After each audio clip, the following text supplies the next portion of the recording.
They're very bright. Right? Yeah. Hi, I'm Austin Eartham. And I'm Taylor Patton. Welcome to Kitchen Table Podcast. We're here to motivate, educate, and relate to you guys, sharing our stories, helping you get 1% better in all areas of your life. Welcome to episode number 66? Yes. 66. All right. 66. 66. Season 4. A couple of news points here. We send out a Substack newsletter. We're starting to add to our series of, posts. Want to get our word out there. If you guys would like to join the email list, we'll put it in the description below. I got to make sure I remember to do that. Otherwise, it's always going to be on our Instagrams, that kind of stuff. If you want to see what's upcoming in the pod, what we've talked about lately, if you couldn't catch an episode, there'd be a nice summary in there for you. And again, we always take feedback on what we're doing well, what we need to do a little bit better. So appreciate you guys' feedback and time and energy invested into this podcast. In other news, this week we're going to be talking about a lot of jumbo schmumbo. I don't even know what the word is. I was like, what do you mean by that? Just a lot of. So I texted Taylor on, I don't know, 4 or 5 days ago. I don't remember the exact day. Maybe Thursday, Wednesday of last week, and said, hey, we should just talk about what we've learned this week and throw it into what we've talked about the last few weeks of the podcast. I started reading a new book, went to California, came back. Taylor's had some reflection questions. So there's just a lot of stuff that it all kind of runs together. That's something that personally I'm working on, is making it not just run together and try to flow a little bit better. So we're going to see how that goes today so I can improve my speaking ability and hopefully give you guys some better content and bring some more value to you. So starting off, you got any quotes this week? I don't have a quote, actually, I don't think. I didn't write one down either. I didn't see any crazy quotes. I got a lot of. I do have a quote, actually. You might have posted, actually. Maybe it was on the kitchen table. Anyways, if you're not willing to change your lifestyle for 1 year to have a lifestyle you want forever, then you care too much what people think. That's by Jim Carrey. I think that's really relatable to my life because I changed my lifestyle totally for the next year or so. Yeah. I keep telling myself we just got to get through this point and then we're good to go. And it's a good thing to go through because you learn both sides of the spectrum, I think. And it really shows that you know yourself best. And again, who cares what other people think? They're not in your shoes. So take the advice with a grain of salt. It's great to take advice, but also they got to be in your shoes to know what's going on. So I think that just really related to me. And to conquer thyself is the hardest thing in life. Yeah. I think going through experiences is the best way to do that. Yeah. In a variety of ways. I guess I did send you that. I was like, I just really like the word self-conquered. Yeah. And that, I think it's just a journey to continue to, exactly what you said, conquer yourself. Yeah, and that's something.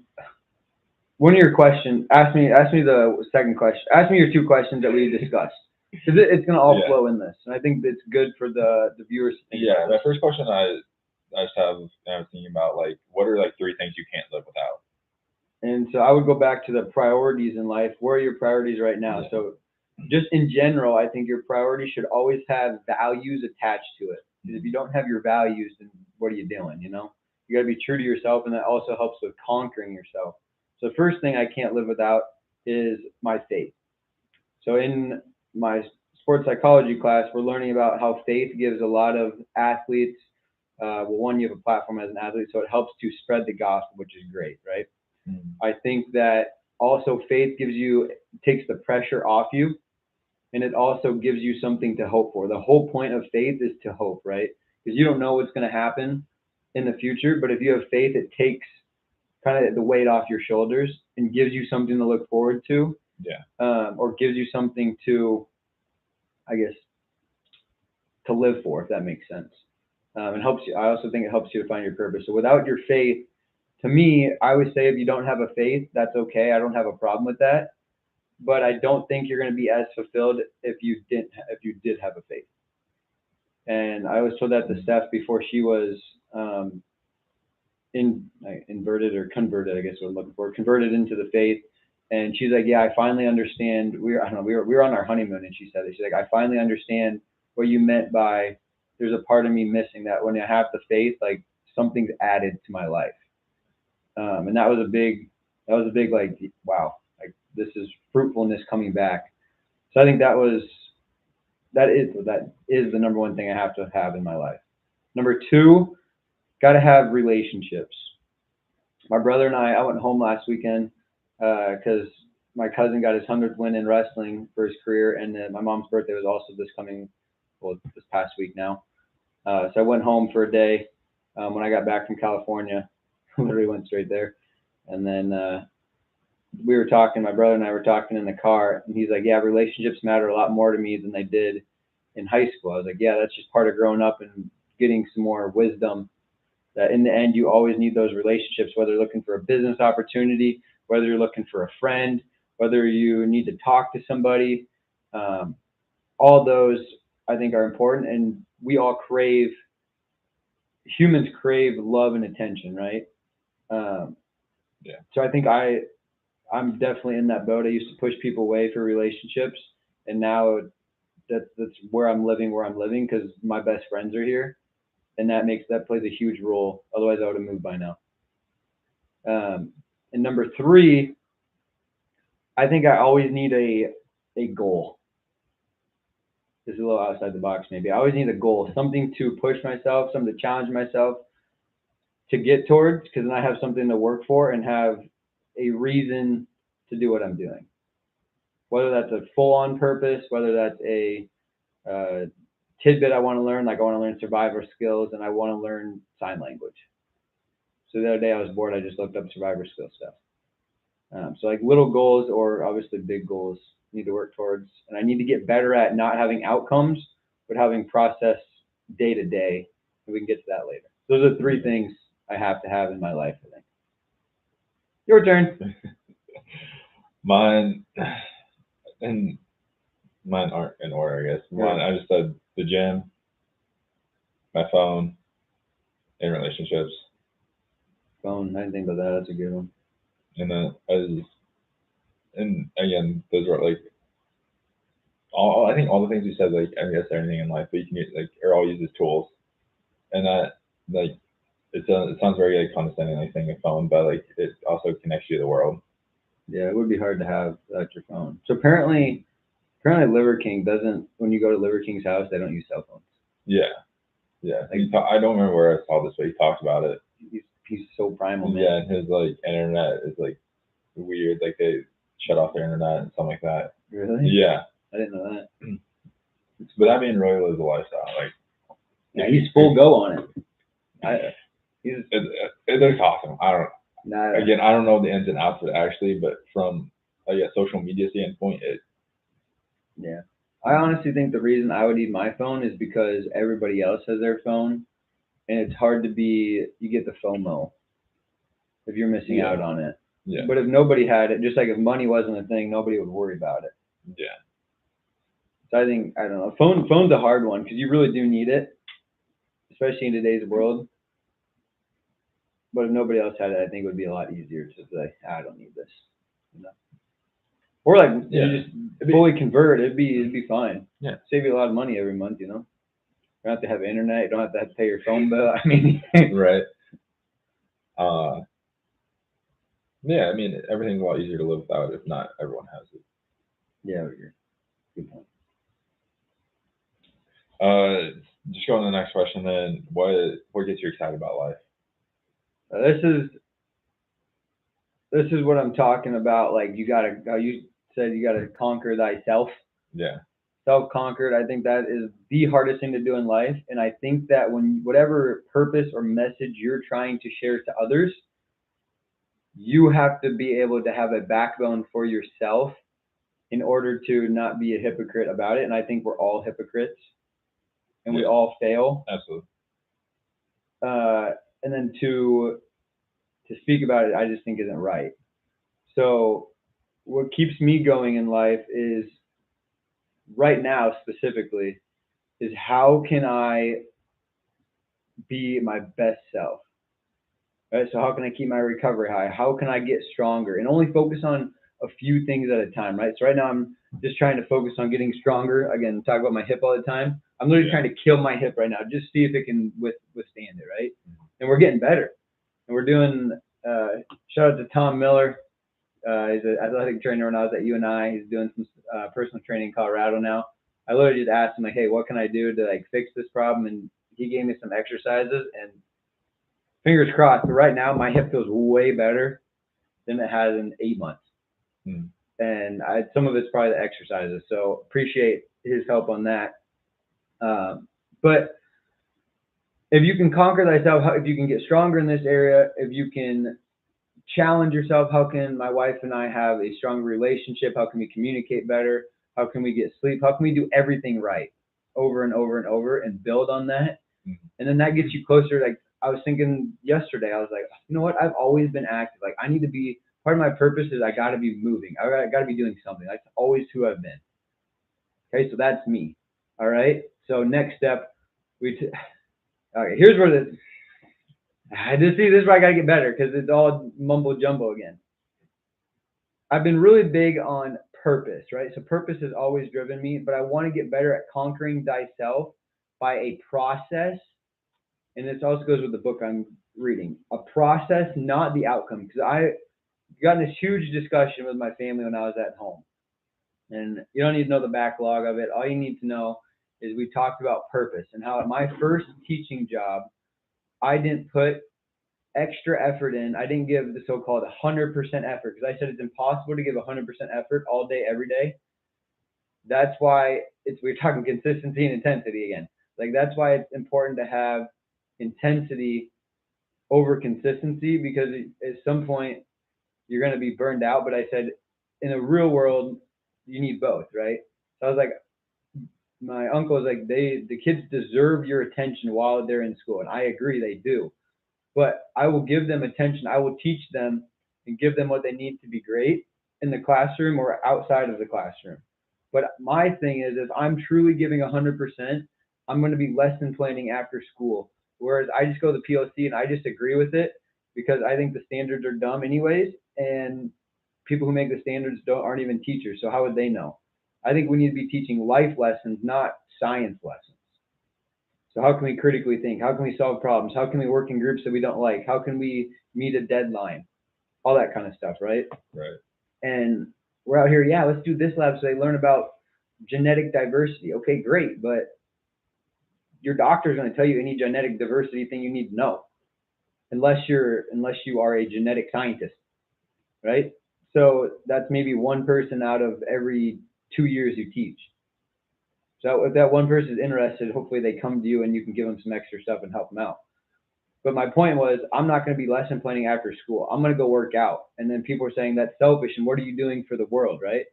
Well, it's selfish on the front end, but I believe your purpose should be intertwined with your occupation, right? You shouldn't be wasting 8 hours a day. And maybe the relationships at school help you with the purpose and you can motivate. Like I think my purpose is somewhat to motivate.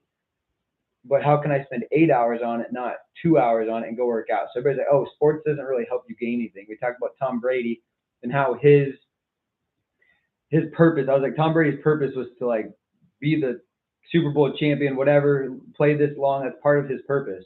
And my family was like, okay, well, how does that get people closer to heaven? Well, on the front end, it looks like, okay, his marriage got ruined because of it. And I don't think it was worth his marriage, but he did all this for so long and he motivated so many people. People like athletes don't bring anything to the world. Yeah, they bring a lot of motivation. They have Tom Brady, they said, worked at an animal shelter every week on his day off. That's part of his purpose possibly, but it's not. All we see him is on the field, and we're just judging him if he's okay, not okay, great, not great, whatever it is. But we don't know internally what he's actually dealing with. And it looks like he's selfish because he left his family and wanted to do more football, right? It's all about football. It's about me. But maybe not. Maybe that part of his purpose, like I want to do sports. I want to do whatever that looks selfishly. I want to go work out. That's selfishly. But I have to take care of myself before I can take care of others, one.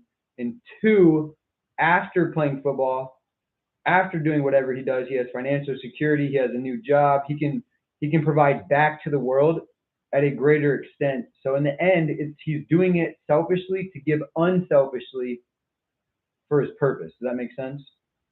So it looks like it's bad, but really he's doing it for others because he's got to conquer his goals and aspirations. And Dad's like, if you win a Super Bowl, you're at the top, you're done. What else is there to gain? No, you want to be the greatest ever. Okay, why? What's the purpose of being the greatest ever? Because you have to conquer thyself and understand who you are as a person, and that's a lifelong commitment. And after you can do that, on the way, you learn and you express that to others. And once you get to, like, I call it crossing over the hump, once you get over that hump, then you can really start to give back. And that's when you start making a lot of progress. And that's what makes me excited right now.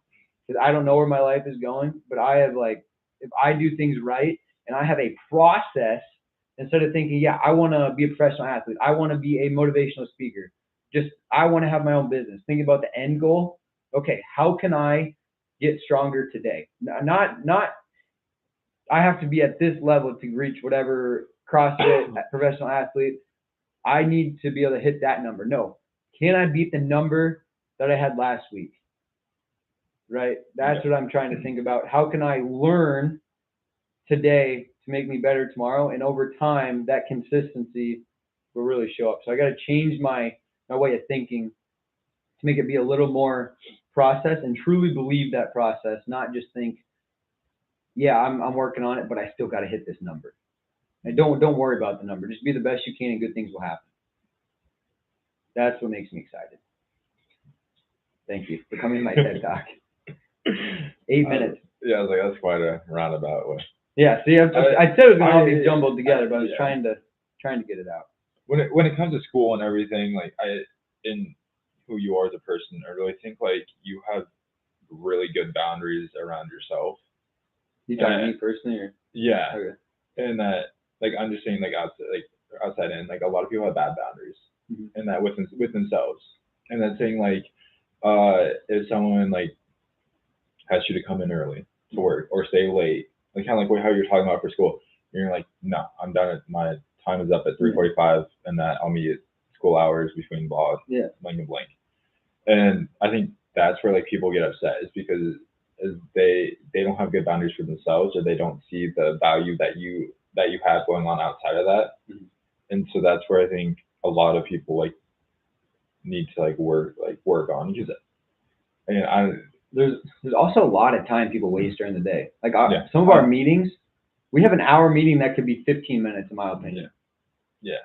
I'm also really bad at wasting. If I don't have stuff to do, like if I don't have like places to be, I'm really bad at wasting time. See, that's where I'm not, because I'm like, what can I do to get better? Okay, I'll look up something. What's a Spanish word I need to learn? So I'll do something. And that's what I say, that you have really good boundaries and like set expectations with yourself. Yeah, because if you're not getting better, you're getting worse. Yeah. I mean, not necessarily, but kind of in a way. You're not climbing your slide. That's right. It's hard to stay stagnant unless you're eating your other person's sandwich on the top of the mountain. Yeah, I think there's just like a lot of things to be excited about in anyone's life. And so again, I just asked that question because I feel like a lot of conversations I've had like with kids and like people lately have been right around like mental like health, and how like people are like struggling with depression, and like a lot of people like look at depression as a bad thing, when like depression can be a really good thing. Like, good time to reflect. Yeah, and like, okay, like what are you upset about? Like what are you like in, like how are you feeling? But you also like, you're breathing, like you're alive. You don't have to be depressed. I think it really helps you find a purpose too. Like, okay, why do I feel this way? It's hard to get out of the dumps, I think. But then when you do, it's like you're a totally different person. Yeah, and so that's why I say, it's like when like you feel like down, and that like just reflecting on things that like make you excited about life, and that like I was like thinking like probably like yesterday, like today, like I felt like kind of hit a wall, and I was like go like, and that like I was kind of on a different frequency, like I was there's like stuff I was doing, and that like the work was going really good, and the gym was going really good. Just doing the podcast, I started filming in the gym again, like doing all that stuff. And then, I don't know, I just felt like I hit a wall. And that, I think, because I did something out of the ordinary, was have a day off, and where like I had nothing planned, and that like even like the last week that I had like more days off, I still had like things planned. Like I think I was going home, and then I was still doing things during the day with people, or like had like meetings and all that stuff. Where like last 2 days I had anything, and then I couldn't sleep one night, and I was like, I need to get up so I can go do this, and like had a schedule. Yeah. So I took melatonin, and I didn't get out of bed until like 10:30. I guess I felt groggy and like. Yeah. And so I was like, what the heck? So yeah, it's because it's like, I don't know where I was going with that, but I think it's just weird. It's weird to feel that way. And like the last 2 days, it's weird to feel this way. Like, I think not, I don't want to say like pushing forward, but like not moving forward. Yeah, I've had those feelings a couple of times where it's like, I think you really have to reflect. And one of the things I learned this week is you have to ask yourself, you have to ask yourself if you're asking yourself or you're going in the right direction. Am I asking myself the right questions? Am I contemplating the right things? So like if you're doing nothing, okay, why am I doing nothing? Okay, I needed a break. Okay, well, what does a break look like? A lot of people think, well, we'll just use the gym because that's what we use all the time. A break in the gym might not be, okay, I sit at home and do nothing. A break in the gym might be, okay, instead of running for 30 minutes, I go to the gym and I walk for 15 minutes, and then I do the rower for 10 minutes at an easy pace. Like an easy day, not a hard workout day, but you're doing something. So it seems like that routine is normal. But I also think it's good for us to get out of our routine and be adaptive, because then you're just more well-rounded in life as well. But I think it's important to ask yourself, am I asking myself the right questions? And why do I feel this way? What am I trying to reach right now? And then how's the process to get there? There's also something you said earlier when we were talking about school and stuff. Oh, back to the 100% thing. With school, yeah, I leave at like 3:45 or whatever because I'm going to do my own thing. But still, during school, it's a good teacher. It takes to be really good at something takes all your time and effort, right? Mm-hmm. That's why people aren't good at 15 things. Yeah. Okay, if you're in the top % of yourself or in the world, really doing your full potential. Again, it's nearly impossible to reach your full potential. Yeah. But if you're a really good teacher, you're not going to spend 40 hours a week. You're spending at least 60 hours a week on it. After school, because you have 30 kids in your class, you probably have kids that are in 30 different places. Like, to really give your so-called 100%, your best self, you have to be putting extra time in. So that's what I was meaning by I don't put my 100% effort into my job. I put 80% in. But I also, one would argue, don't put 100% effort into the gym and stuff because we don't spend all day there. Do you need to spend all day to 100%? Do you spend all day on the football field? No, but you need to. Do you all spend all day in the shower? No, but do you spend all day? No, my point is, okay, the intensity-wise, it's hard to do. Okay, kids at work, you have to restrain or something's going wrong, right? Yeah. And that takes energy out of you. Yeah. And then you go to the gym and you're a little bit more tired, so it's really hard. You give 100% of what's left, but you can't maximize it, right? Yeah. You can maximize it for what you have, but you can't literally maximize your best self because you have to spend time on other things. Yeah. That's what I'm saying. So you're saying it's kind of like you vote with your dollar bills, but it's like you vote with your energy. And yeah. So you start with so much energy at the beginning of the day, and then everything that you pay attention to or give attention to takes a little bit of that energy. Yeah, and then you use what's left to do what you want. Yeah. That's what I'm saying. If we follow our purpose, then we should be spending 100% of that energy towards that purpose. And it might be little parts of the purpose, like, okay, relationships here, self-conqueredness here, but really that helps with relationships. It might be faith here. How can I get that out? But faith is included in all of them. So little sections of your day are all towards your purpose. Whereas right now, a lot of people go through the motions and say, okay, I'm doing this for others. Okay, just because you're doing it for others, it should still be part of your purpose. Yeah. If it's not part of your purpose and it's not just genuine kindness, then what are we doing? That's why I say no to everything, because it's not worth it. when people say, "I'm doing this for others," it's just, Are you though? yeah, it's like it's such a selfish world that like very few things, very few people do things selfishly, Yeah.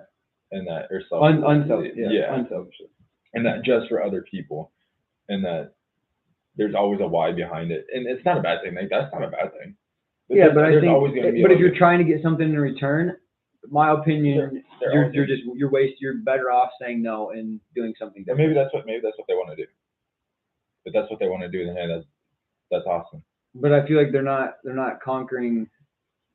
I feel like they're not fulfilling their purpose. They're attempting to fill others, but they have a void still. There's like a hole. So they're just going around the hole. I feel like you want to fill the hole in and then go to the other side. Whereas they're going around the hole, I feel like. That's just my thought. Yeah, and again, that just goes back to like just working on yourself, conquering yourself, and that like sometimes it takes time to actually want to fill the hole. Yeah. Like fill the void, and that some people avoid the hole for a reason, and that did past things, all that stuff. Like, and that's why we talk about mental health. It's so like prominent in our world nowadays because for so long everyone just said, "Suck it up, move on." Yeah. Did we talk about self-confidence last episode? We could have. Honestly, we talked about a lot of things. The true, like my book right now, it's called Do Hard Things. We'll get to mental toughness in a second, but I also in my class I'm talking about confidence, and I'm going to write a paper this week actually on confidence versus fake confidence, and how a lot of people portray if they're loud, their ego, they're likely they're having a false sense of confidence, right? Because they're not truly a quiet ego is the best ego because you're truly confident with yourself and you're putting in that work, right? So I think mental health problems is a lot of time we get nervous. One, because we don't ask ourselves the right questions. Two, we're fearful. Or three, things are hard and we don't want to do it. And the only way to gain confidence is to put yourself out there and do it. The more times you get out of your comfort zone, the more times you're going to be okay with it. Yeah. If you never get out of your comfort zone, of course, it's hard every time, right? You don't have that conversation with your boss. Mm-hmm.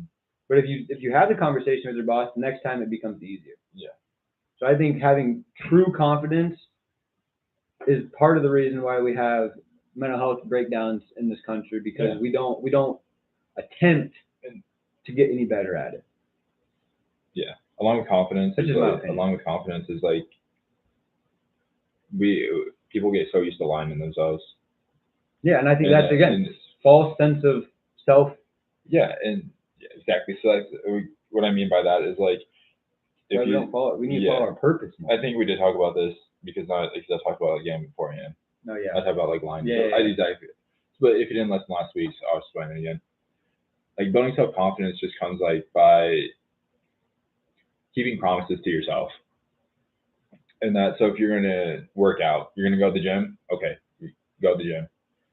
And then just by stepping foot at the gym or just by walking in, saying hello to the greeter, and then sitting there for 5 minutes, and then, hey, you went to the gym. Okay, next day comes along, I'm going to spend 5 minutes on the treadmill. That's another one for the day. You wake up in the morning, you make your bed. Yeah, makes you feel good. Too. Yeah, exactly. And so like throughout the day, you continue to stack little wins and everyone continues to stack up. So that way, when you stack all these wins together, you continue to look back and then that continues to build self-confidence. I agree. And so then when actually your confidence arises, when you need to be confident in that, you don't need fake confidence. You're just confident because that's who you are. Yeah, it's the easiest, and that's why we're doing the podcast this way. It's easy to reflect on or be who you are. That's the best thing you can do.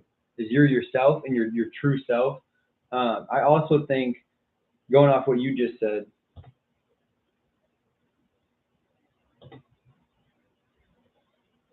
sorry guys, we gotta time limit up.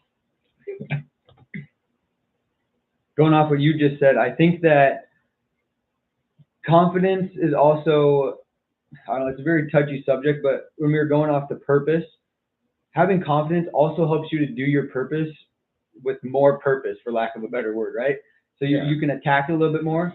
And I was thinking how you said little wins throughout the day, right? That makes so much sense with what I'm trying to change my life into.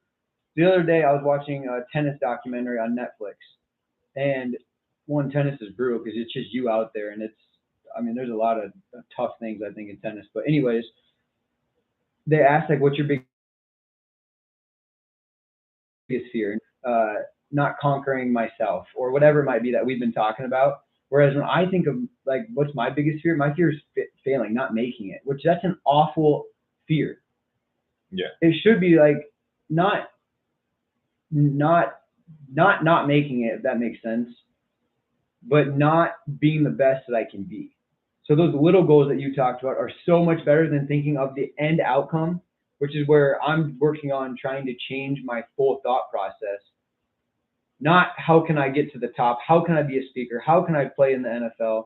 But okay, how can I make 85% instead of 83 from 50? How can I lift 300, not 290?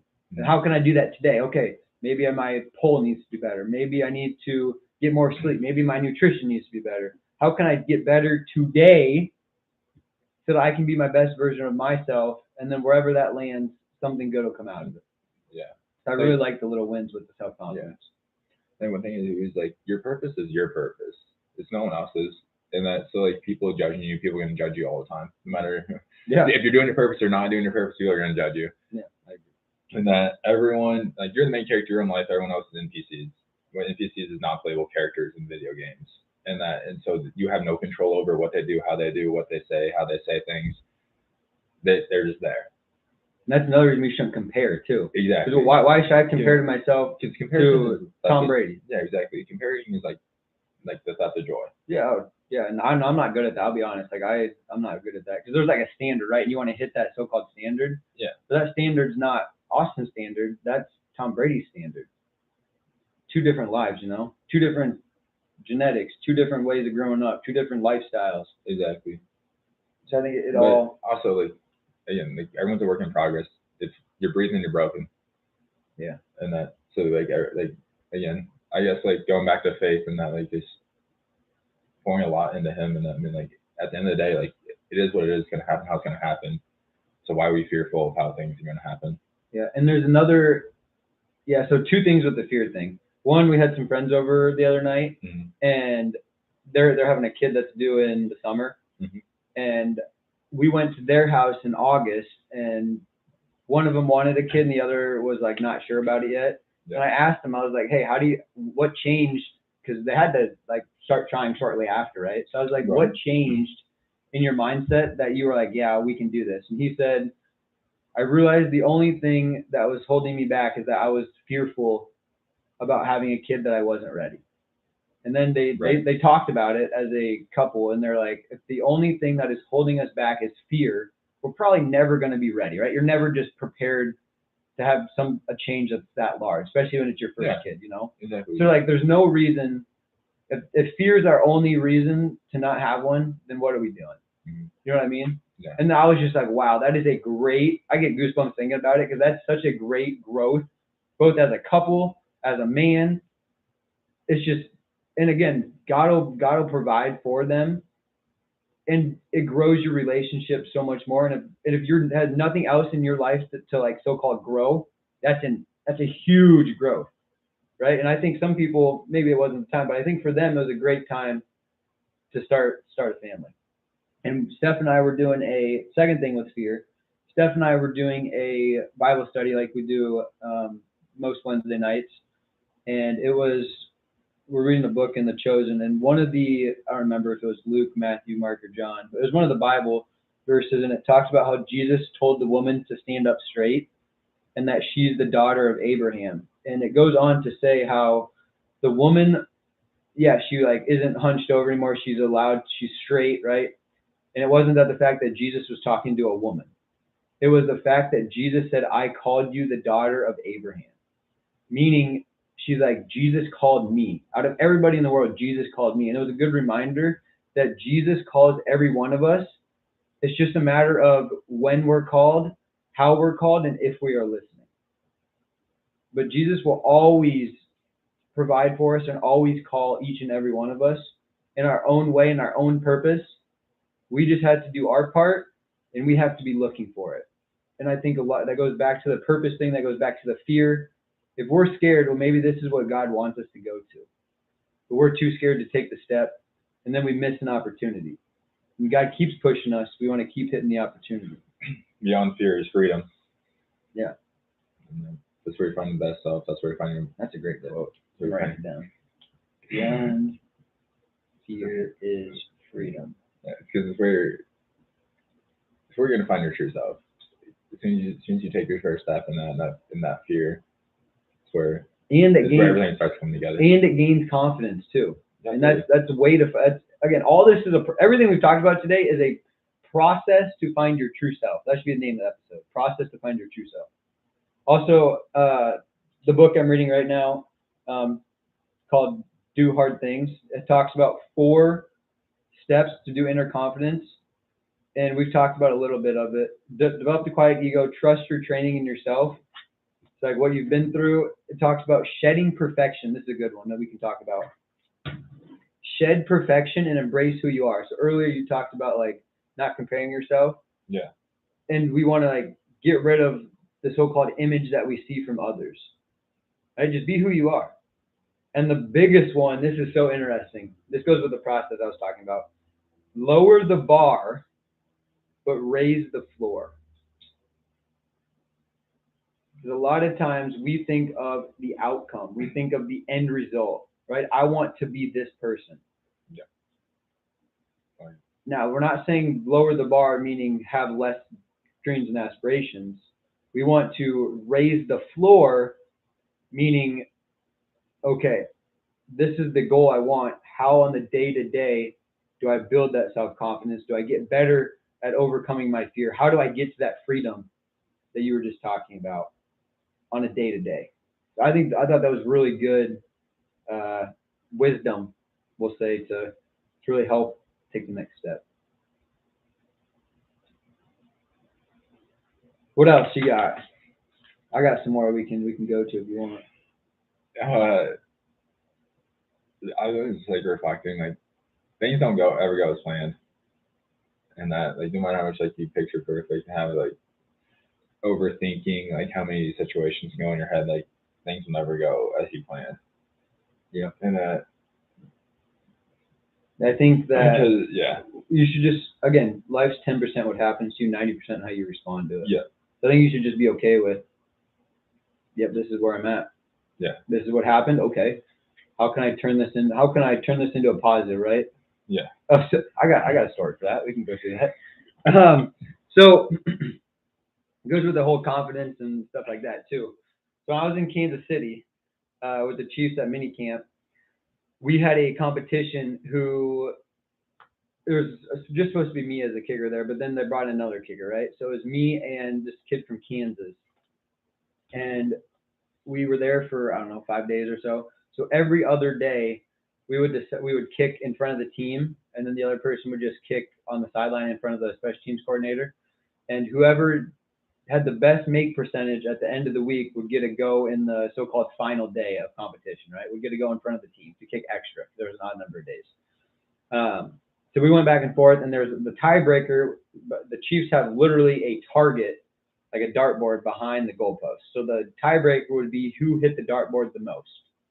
Okay, so I was totally, like, we talk about stepping up to the challenge and stuff like that.